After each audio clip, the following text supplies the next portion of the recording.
Welcome to Bill Monty's Guide for Getting Older. Welcome to Bill Monty's Guide for Getting Older. I'm your host, Bill Monty. And on this episode, I'm talking about how when we age, life can teach us how to make lemonade when we're handed lemons. And to do that, we're going to have to go out to Hollywood. Don't worry, this isn't just about glitz and glam and stars. It might be a little bit about stars. No, today's story is about loss, reinvention, and beating the odds when the system says no. Now, as we know, things don't always work out as planned. Whether this becomes a defeat or a victory depends on your frame of mind, on your willingness to think outside of the box, to take chances, to boldly go where no one has gone before. Why does that sound so familiar? To talk about how this can work for you, I'm going to need to tell you a story. And before you go, hey, wait a minute, Bill Monty, what does this have to do about being old? A reminder, this podcast is not about being old. It's about the journey of getting older. And what we're going to talk about today applies whether you're in your 20s, your 30s, your 40s, and so on. If you're younger, then you might not have learned this lesson yet, but it's one you probably should take to heart. If you're middle-aged, you might be experiencing something right now. You might right now be going through something like the person in our story did go through. And if you're older, you know that reinventing yourself can be a daily task. This is a story that just happens to be true. And though you may not know about all of it, you actually know about some of it. At least the part that was created from making that lemonade. It's about a short German immigrant named Carl Laemmle, who took on the biggest monopoly of his time, headed by none other than Thomas Edison and a group of people called the Trust. It's about a forgotten star named Florence Lawrence. Yeah, that really was her name, Florence Lawrence, who was famous before she had a name. And it's about a red carpet, a name in the credits, and even the concept of a world premiere. This is the story of how a loss created something new and world-changing. Let's take it back to the early 1900s. Movies, even in these prehistoric beginnings, were creating a new type of entertainment industry. Even back then, if you wanted to just make a film that would be seen in a Nickelodeon, which was the precursor to movie theaters, if you wanted to make a movie in America, you had to go through one man. His name, Thomas Edison. Yeah, the guy who invented the light bulb, the phonograph, and who held the patents for nearly everything involved in filmmaking. The cameras, the projectors, the film itself. That Thomas Edison. Turns out, he wasn't really that nice a guy. To enforce his dominance, he formed something called the Motion Picture Patents Company, also known as the Trust. Basically, this was a gang, heavy on the gang, a gang of studios and legal heavies who would sue, threaten, and smash your equipment if you tried to make a movie without paying them. More godfather than philanthropist. Enter Carl Laemmle, immigrant, bookkeeper, theater owner in Oshkosh, Wisconsin. Carl saw the future, and it was moving pictures. He had just started his own company. It was called IMP, the Independent Motion Picture Company. And he needed a way to stand out. And that's when fate handed him the first loss. You see, Carl ran up against the Trust. It shut down his film brokerage company. That's where he had films that he would sell or rent out to other Nickelodeon or theater owners. They stalked any attempts he made at filmmaking and used violence and intimidation to make him stop. But this man, this little German immigrant, was not backing down.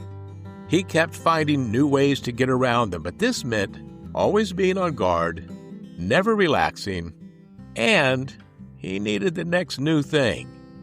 Enter Florence Lawrence, the anonymous superstar. Florence Lawrence was the most famous woman in the world, at least when it came to moving pictures. And nobody knew her name. She was known only as the Biograph Girl, a silent film actress with expressive eyes and a grace that made audiences line up. But D.W. Griffith, famous filmmaker, and the other studios refused to put her name or anyone's name in the credits. They were afraid their actors would ask for more money. She was famous, but invisible, and basically broke. That's when Carl Laemmle made his move. Working with a man named William Fox, we'll talk more about him later, he stole her from the Biograph Picture Company. Not just that, he gave her a name. He gave her her name. This was an era when there were no names above the title, there were no movie credits. The public did not know the names of their favorite movie stars. Carl approached the Biograph girl, whose name was Florence Lawrence, and offered her a deal. He would double her salary per film, and he would put her name in lights. She was hesitant. Why would she be hesitant? Because of the threat of the trust, because she knew that if they came in and shut him down, and she left Biograph, which while it wasn't paying a lot and she was still a nobody, at least it was a job. If the trust did get to Carl, she'd be out in the cold. So, in a genius and risky marketing move, Laemmle published a fake news story revealing that Florence Lawrence was the name of the Biograph girl, but that she had died in a streetcar accident. Then days later, he revealed the truth. She was alive, and she would be starring in his next film. The press ate it up. The public went nuts because Carl Laemmle didn't just promote Florence Lawrence, he invented the movie star. Needless to say, Florence was no longer that afraid of the trust. To capitalize on the buzz that followed all the story and publicity, Laemmle went even further. He created an event where he and Florence Lawrence would be there when her first movie premiered. The public would have access to a star.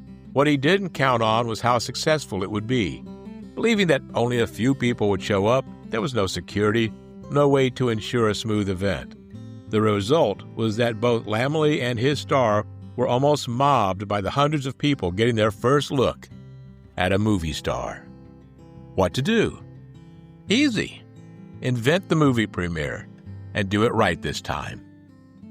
In what's believed to be the first ever movie premiere event, with the red carpet, spotlights, and Florence Lawrence herself waving to crowds outside the theater, protected by rope, keeping the public on their side, and security in place, Carl created a spectacle. It was drama. It was pure Hollywood. Before Hollywood even existed, he didn't just create a moment. He created a model that the entire movie industry would copy for the next 100 years. Why? Because he needed to survive. Because Edison and the Trust were trying to squash the independents. But Carl wasn't just defending himself. He was inventing the future, one bold idea at a time. Now here's the thing. Carl didn't do all this because business was good. He was losing everything. Florence Lawrence would eventually leave him, chasing bigger paychecks, and her career would flame out just as quickly as it had begun. He was getting sued, sabotaged, and driven out of New York by Edison's lawyers and thugs. But instead of quitting, Carl and other independents like William Fox, who we mentioned earlier, and who gave Carl the idea to find the Biograph girl, decided to reinvent the wheel. You see, William Fox was a theater owner too.